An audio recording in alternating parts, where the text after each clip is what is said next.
भगवद गीता अध्याय 13। भगवद गीता का 13वां अध्याय क्षेत्र क्षेत्रज्ञ विभाग योग कहलाता है।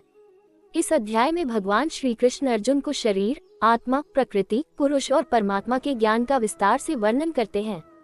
यह अध्याय आध्यात्मिक जीवन का मूल आधार है, जिसमें बताया गया है कि मनुष्य स्वयं को केवल शरीर समझने की भूल करता है, जबकि वास्तविक पहचान आत्मा है। क्षेत्र और क्षेत्रज्ञ का अर्थ। श्री कृष्ण कहते हैं कि यह शरीर क्षेत्र है, अर्थात कर्म करने का स्थल।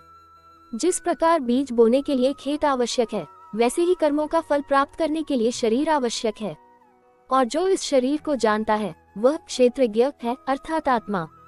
आत्मा अजर अमर है, जन्म और मृत्यु के नियम से परे है। शरीर बदलता है पर आत्मा कभी नहीं मरती। भगवान बताते हैं कि केवल व्यक्तिगत शरीर ही क्षेत्र नहीं, बल्कि समस्त प्रकृति, पंचभूत, जल, अग्नि, पृथ्वी, आकाश, वायु, मन, बुद्धि और अहंकार सब क्षेत्र का ही अंग है। क्षेत्र में कामना, राग, द्वेष, दुख, सुख, जीवित रहना और मृत्यु सब शामिल हैं। सच्चा ज्ञान क्या है? श्री कृष्ण कहते हैं कि विनम्रता, सरलता, पवित्रता, अहिंसा, क्षमा, इंद्रियों का संयम, गुरु की सेवा, मन का स्थिरता, जन्म मरण और दुखों के रहस्य को समझने की इच्छा ही ज्ञान है।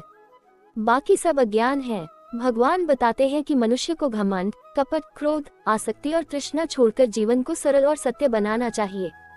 वास्तविक ज्ञानी वही है जो संसार की नश्वरता को समझता है और परम सत्य की खोज करता है।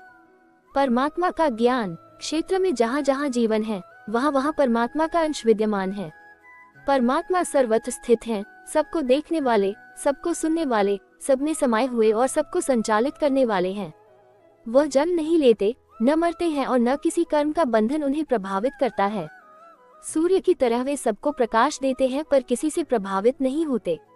प्रकृति और पुरुष। इस अध्याय में कृष्ण प्रकृति, माया और पुरुष, आत्मा का वर्णन करते हैं। प्रकृति वह शक्ति है जो सृष्टि का निर्माण करती है। सभी गुण, भावनाएं और भौतिक वस्तुएं इसी से उत्पन्न होती हैं। पुरुष केवल साक्षी और उपभोग करता है। आत्मा कर्मों का फल अनुभव करती है, लेकिन कर्मों को चलाती नहीं। कर्म तो प्रकृति के गुणों द्वारा संचालित होते हैं। जीव इसलिए संसार में जन्म मरण के चक्र में घूमता रहता है, क्योंकि वह प्रकृति के गुणों, सत्व, रज और तम के बंधन में बंधा हुआ है।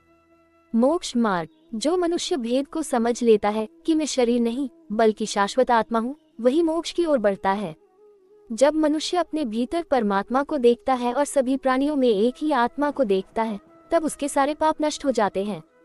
वह जन्म मरण के चक्र से मुक्त होकर परम शांति प्राप्त करता है।